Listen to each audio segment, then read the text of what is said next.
Berlatar di Korea, di mana film ini diangkat dari sebuah kisah nyata pada tahun 2004 di Korea Selatan, tepatnya di Seoul, di mana pada tahun tersebut banyak sekali bermunculan gangster di sebuah distrik yang dinamakan Chinatown, di mana para gangster tersebut sering membuat keonaran, juga tak jarang terjadi bentrokan di antara mereka yang sudah banyak memakan korban. Akhirnya pemerintah Korea pun mengadakan satu operasi pembersihan gangster di daerah itu, yang mana operasi tersebut dilakukan oleh kepolisian Seoul. Dan inilah dia The Outlaw. Film ini sendiri dibintangi oleh aktor kesayangan kita semua, sang manusia terkuat di muka bumi, sang The Godfather, penakluk para gangster. Yap, betul sekali, dialah Ma Dong-seok aka Don Lee. Lalu bagaimana keseruan film ini? Mari kita ulas alur cerita filmnya.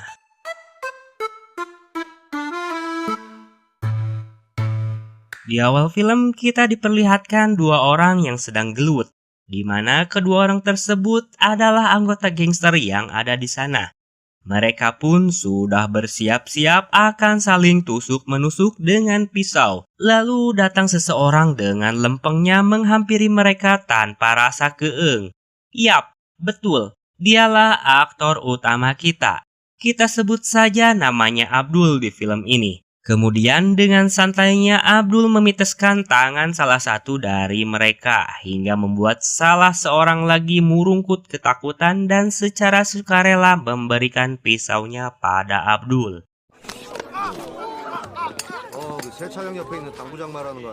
Usut punya usut, ternyata keberadaan Abdul di sana adalah untuk mendatangi sebuah TKP yang mana telah terjadi penusukan di tempat tersebut, di mana si korban adalah salah satu anggota gangster yang bernama Venom. Hal tersebut diketahui dari tato milik si korban.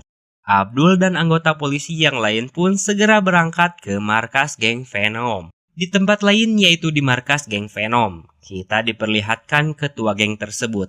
Kita sebut saja namanya Udin, di mana mereka sudah bersiap karena akan menyerang geng lain yang diduga telah melakukan penusukan pada anggotanya.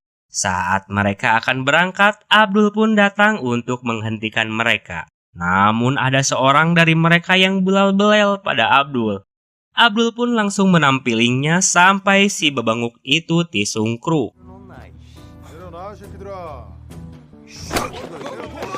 Tak lama Udin pun keluar bersama salah seorang kaki tangannya yang bernama Oplet. Ini dia bebenguknya. Kemudian Abdul menanyakan siapa pelaku penusukan tersebut. Si Oplet pun menjawab bahwa itu perbuatan geng rivalnya yang bernama geng Yisu. Tak lama kemudian Abdul pun mendatangi sebuah permainan judi di mana tempat tersebut dikelola oleh geng Yisu. Kemudian Abdul melihat seseorang yang mencurigakan dan langsung memberikan perintah pada anak buahnya untuk menangkap orang tersebut. Si bebanguk tadi pun lari ke sebuah ruangan di mana sudah ada beberapa anggota geng Yisu di sana. Salah satu dari mereka pun menghalangi Abdul sambil bulal-belel. Tapi tak perlu mengeluarkan keringatnya, Abdul pun langsung membuat mereka murungkut ketakutan setelah mendagorkan si bebanguk yang bulal-belel itu. Kemudian si bebenguk yang dicurigai itu pun kabur dari sana. Abdul pun langsung mengejarnya sampai dia berhasil menangkapnya di sebuah persimpangan jalan. Namun si bebenguk itu memberikan perlawanan dengan mengeluarkan sebuah pisau. Tapi tentu saja kalau hanya sebuah pisau tak membuat manusia terkuat di muka bumi kesulitan. Lalu dengan santainya Abdul malah menyuruh si bebenguk tadi memasukkan pisaunya pada sebuah plastik. Dan karena si bebenguk itu tetap kekeh ingin melawan Abdul, akhirnya Abdul pun menggamplengnya sampai dia bobo.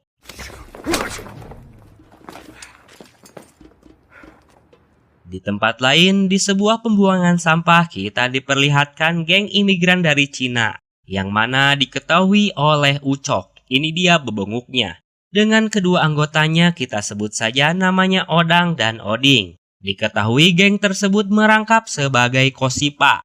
di mana bunga dari uang yang mereka pinjamkan sangatlah besar, dan tak jarang mereka menagih debiturnya dengan cara yang kejam. Kemudian mereka pun menurunkan seseorang dari kap bagasi. Terlihat orang tersebut sudah bengap karena sudah mereka siksa sebelumnya. Diketahui orang tersebut tidak mau membayar hutangnya pada geng Ucok. Dan diketahui juga si orang tersebut adalah salah satu anak buah Udin di geng Venom.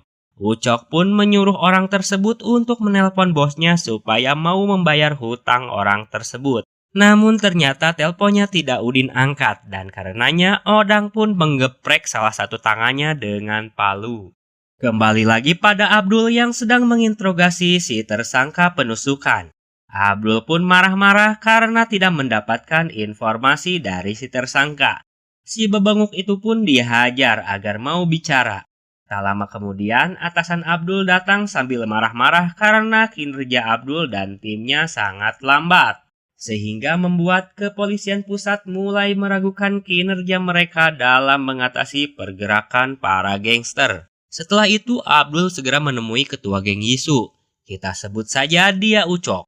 Ini dia bebenguknya. Mengetahui Abdul datang ke tempatnya, dia pun sembunyi di kolong meja. Namun ternyata Abdul mengetahuinya dan karena hal tersebut Abdul pun meremas mamasnya. Wah.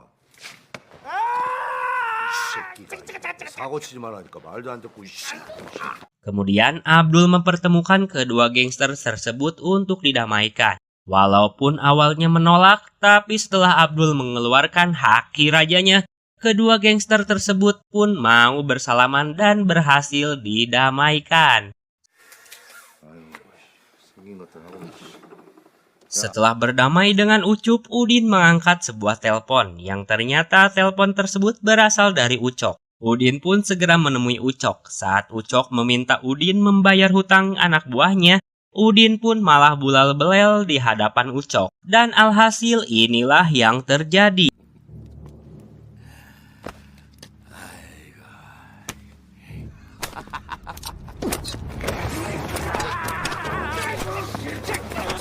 Ya, Udin pun ditusuk berkali-kali menggunakan pisau sampai dia modar. Dan setelah berhasil membunuh Udin, Ucok pun mendeklarasikan dirinya sebagai ketua geng Venom yang baru. Melihat apa yang terjadi pada Udin, anak buah Udin pun kini manut pada Ucok dan mengakui dia sebagai ketua geng Venom yang baru. Di tempat lain terlihat Abdul sedang menemui ketua geng yang memiliki sebuah bisnis karaoke plus-plus. Dia bernama Oleh, ini dia bebenguknya. Oleh pun menjamu Udin dengan berbagai makanan dan minuman. Meski awalnya Abdul menolak, tapi setelah disodorkan pel Tobrut, akhirnya Abdul pun mau menerima jamuan si Oleh. Dan di saat yang sama terlihat Ucok and the Gang memasuki tempat karaoke yang sama. Singkat cerita, Abdul yang ketiduran di sana tiba-tiba dibangunkan oleh seorang PL Tobrut yang mengatakan pada Abdul bahwa sedang ada polisi mendatangi tempat tersebut. Abdul yang panik pun segera keluar dari tempat tersebut dan belum sempat dia keluar, polisi pun ternyata sudah masuk ke tempat itu. Yang mana polisi tersebut adalah anak buah Abdul. Kemudian untuk menjaga wibawanya, Abdul pun berpura-pura bahwa dia sudah datang ke sana dari tadi untuk mengecek TKP. Saat mereka melihat TKP, ternyata di sana terjadi perkelahian yang mana salah satu bodyguard di tempat karaoke tersebut menjadi korban dan tangannya dipotong oleh si pelaku. Dan setelah menginterogasi beberapa PL Tobrut, akhirnya Abdul mendapatkan informasi bahwa si pelaku adalah imigran dari Cina karena menggunakan aksen Cina. Tak lama setelah itu, Oleh datang sambil marah-marah dan bilang akan mencari dan membalas si pelaku karena sudah membuat keonaran di tempat bisnisnya. Abdul pun berkata pada Oleh agar dia menjedog saja, biarkan polisi yang menanganinya. Kemudian scene berpindah memperlihatkan si Ucok yang sedang menghitung uang dari hasil tagihan si Oplet yang kini sudah menjadi anak buahnya di sebuah kafe milik istri si Oplet. Ucok pun tertarik pada istri si Oplet setelah melihat kemolekan body istri si Oplet. Kemudian Ucok pun memerintahkan si Oplet untuk memperluas daerah kekuasaannya, yang mana dia menyuruh Oplet untuk menguasai daerah yang dikuasai geng Yisu. Di tempat lain, kini polisi sudah mengantongi identitas pelaku setelah melihat CCTV yang memperlihatkan 3 orang yang mencurigakan. Polisi pun memulai penyelidikannya dengan mendatangi Ucup. Setelah itu, Abdul pun mendapatkan kabar dari pedagang yang ada di sekitar daerah tersebut bahwa si Udin, sang ketua geng Venom, sudah lama menghilang. Namun tak lama setelah itu, Abdul mendapatkan telepon yang mengabarkan bahwa telah ditemukan sesosok mayat yang sudah dimutilasi. Dan dari potongan tubuhnya diketahui bahwa mayat tersebut adalah mayat Udin yang sudah dimutilasi oleh si Ucok and the gang. Di sisi lain, Ucok yang kini menjadi ketua geng Venom menyerang tempat bisnis milik geng Yisu.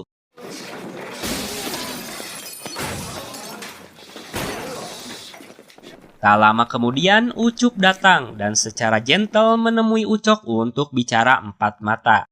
Awalnya Ucup terlihat garang di hadapan Ucok.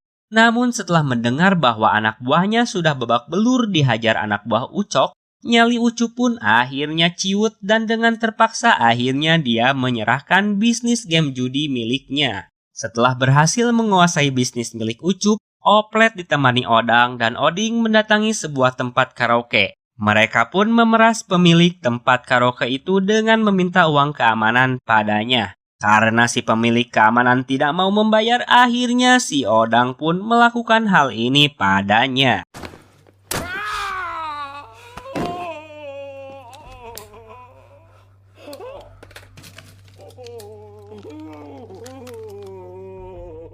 Setelah mereka mendapatkan uang dari hasil memalak tempat karaoke itu, mereka pun menghadap Ucok di tempat restoran milik istri Oplet, kemudian menyetorkan uang padanya.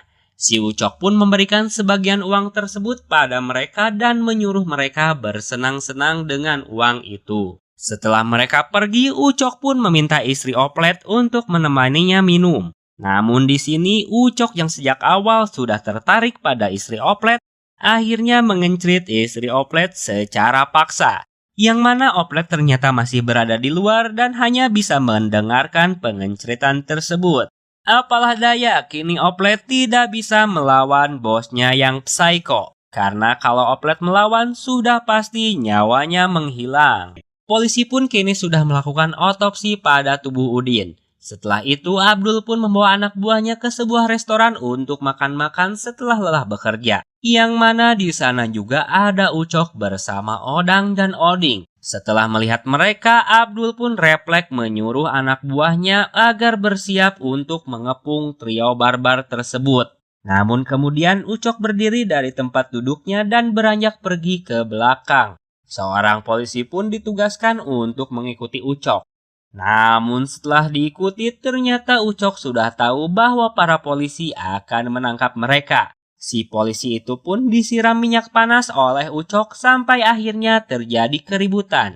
Dan akhirnya ketiga orang itu pun berhasil lolos dari kepungan para polisi. Singkat cerita, Sin pun berpindah ke tempat permainan judi yang sekarang sudah dikuasai geng Ucok. Tak lama kemudian, Udin beserta anak buahnya datang dan menyerang tempat itu.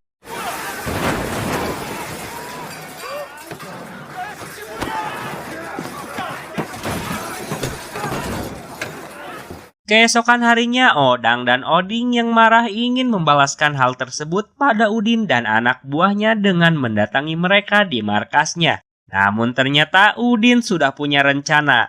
Udin pun mengepung Odang dan Oding. Belum sempat terjadi baku pukul di antara mereka, Abdul pun datang untuk menangkap si Odang dan si Oding. Walaupun mereka sempat melakukan perlawanan, namun akhirnya Abdul bisa melumpuhkan si Odang dengan cara memiting lehernya. Sedangkan si Oding berhasil kabur dari sana. Kemudian setelah itu Abdul menginterogasi si Odang untuk mengetahui di mana tempat persembunyian Ucok. Namun di sini si Odang yang kepala batu malah menggigit lidahnya supaya dia tidak bisa berbicara lagi. Tapi alhamdulillah hal tersebut bisa dihentikan oleh para polisi. Di tempat lain diperlihatkan Ucup sedang mengadakan acara pesta untuk ibunya yang sedang berulang tahun. Namun tiba-tiba Ucok bersama anak buahnya datang untuk menyerang, sehingga terjadilah adu bacok di sana. Take each other!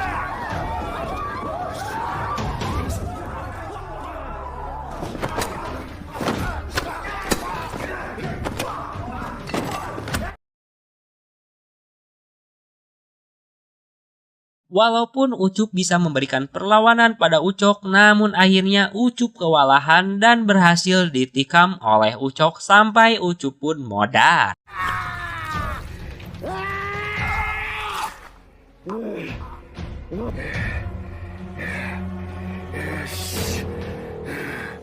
Yang mana kejadian itu pun membuat gempar seluruh Seoul. Kepolisian Seoul kini sudah putus asa untuk menghentikan ulah para gangster yang makin lama makin brutal. Saat Abdul membicarakan hal tersebut dengan atasannya, tiba-tiba mereka dipanggil oleh Kepala Kepolisian Seoul. Kepala Kepolisian Seoul pun memutuskan untuk mengalihkan tugas yang sedang ditangani mereka dalam menangani pergerakan para gangster yang sudah merajalela pada kesatuan khusus dari pusat. Namun di sini Abdul berhasil melobi kepala kepolisian agar tetap memberikan tugas tersebut padanya. Dan alhamdulillahnya kepala kepolisian setuju dengan catatan Abdul bisa menangkap sedikitnya 25 anggota gangster dan membersihkan distrik Chinatown dari para gangster yang kian lama makin merajalela. Kemudian Shin memperlihatkan Oplet yang sedang menyiksa istrinya karena istrinya mau-mau saja diencrit oleh Ucok. Tak lama dari luar tetangganya mengetuk pintu dan bilang mereka terlalu berisik.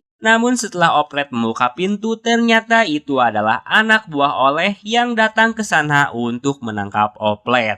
Oplet pun dibawa ke markas Oleh dan ditanya di mana keberadaan Ucok. Namun saat ini Oplet tidak mengetahui di mana Ucok dan berjanji akan menghubungi Oleh jika Oplet sedang bersama Ucok. Dengan catatan Oplet sendirilah yang akan membunuh Ucok karena dia masih merasa sakit hati setelah istrinya diencrit Ucok. Di tempat lain diperlihatkan geng Venom sedang bertemu dengan pebisnis, yang mana pebisnis tersebut meminta jasa mereka untuk menyingkirkan lawan bisnis mereka, di mana lawan bisnisnya tak lain adalah Oleh. Setelah bersepakat, mereka pun melanjutkannya dengan makan-makan bersama. Namun di sini Oplet tidak ikut masuk dengan mengatakan bahwa dia akan menunggu mereka di mobil. Yang mana ternyata dia segera menelpon Oleh untuk mengabarkan Ucok ada di sana.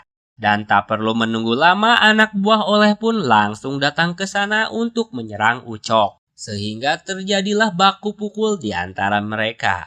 Namun masih beruntung Ucok dan Oding berhasil kabur dan bisa lolos dari penyerangan tersebut. Namun tiba-tiba Oplet mengeluarkan pisau dan menyerang Ucok. Oplet yang sedari awal memendam amarahnya karena istrinya pernah diencrit Ucok akhirnya berniat membunuh Ucok. Namun apalah daya, kekuatan Oplet belum bisa menandingi Ucok sampai akhirnya si Oplet yang mati dengan mengenaskan.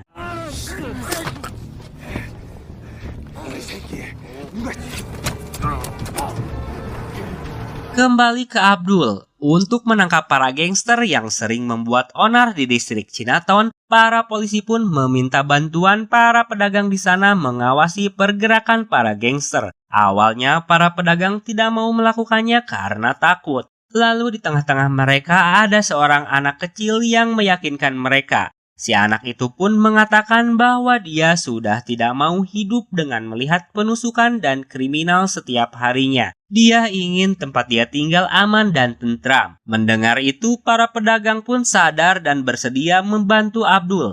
Kemudian, para pedagang diarahkan untuk memfoto setiap gangster yang selalu membuat onar di daerah tersebut dan memberikannya pada polisi sebagai informasi agar para polisi bisa dengan mudah mengidentifikasi para gangster yang sering membuat onar di sana. Setelah itu, Abdul merancang sebuah perangkap untuk menangkap Ucok beserta anak buahnya dengan membuat sebuah rekayasa dan menugaskan 2 orang yang akan berpura-pura menjadi polisi dari Cina, yang mana mereka akan membawa Odang ke negara asalnya untuk diadili di sana. Akting mereka pun dimulai ketika mereka berdua membawa Odang. Tengah perjalanan mereka berpura-pura menjadi polisi yang korup, di mana mereka sedang mencari link yang bisa diajak kerjasama untuk berbisnis narkoboy di sana. Tak perlu waktu lama, Odang pun masuk perangkap dengan mengatakan bahwa bosnya bisa menjadi rekan bisnis mereka. Odang pun kemudian dilepaskan dan disuruh untuk memanggil bosnya untuk bertemu dengan mereka.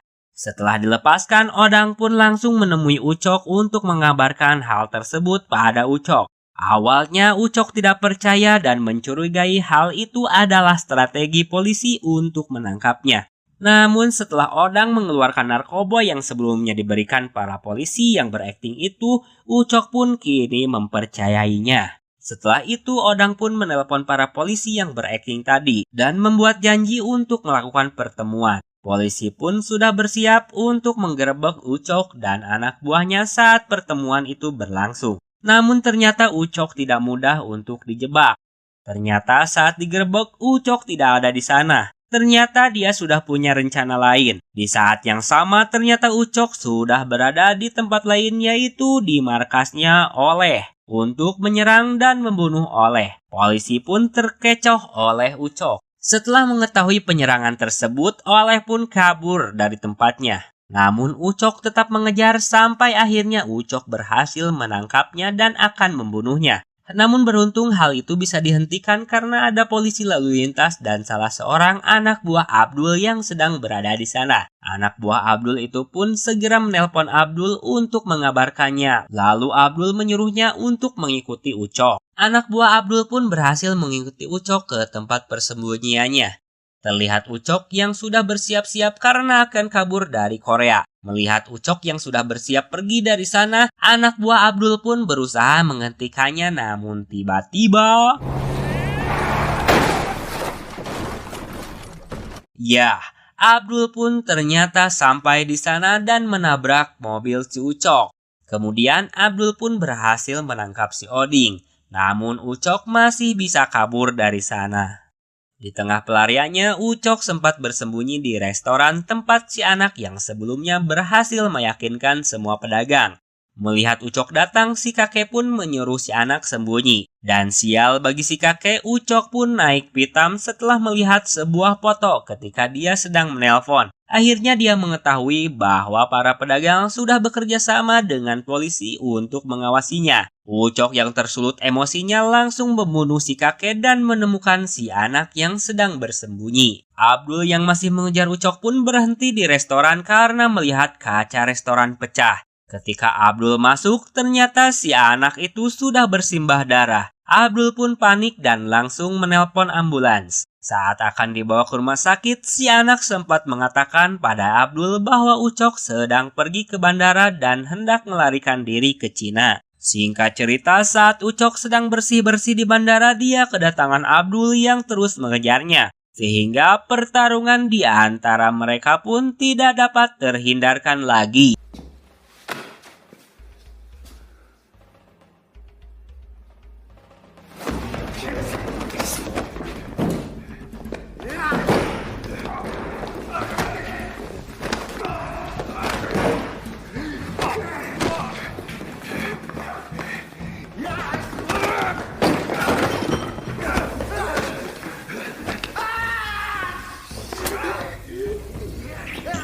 Sampai akhirnya Abdul berhasil membuat Ucok tak berkutik dan memborgolnya. Namun walaupun sudah seperti itu, Ucok si psiko tetap belal-belal dengan mengatakan bahwa dia akan membunuh Abdul. Dan tanpa banyak bicara, Abdul pun menonjoknya sampai dia bobo.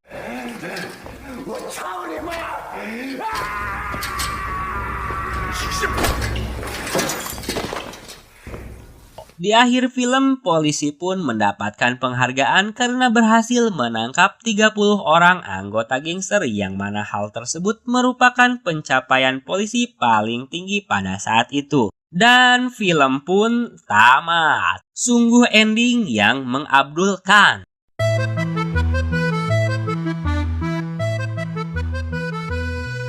Begitulah akhir petualangan Abdul, sang manusia terkuat di muka bumi ini. Buat kalian yang masih ingin mengikuti petualangan Abdul lainnya, silahkan subscribe channel ini karena Mimin akan segera kembali dengan petualangan Abdul aka Madongsok aka Donly di film yang berbeda.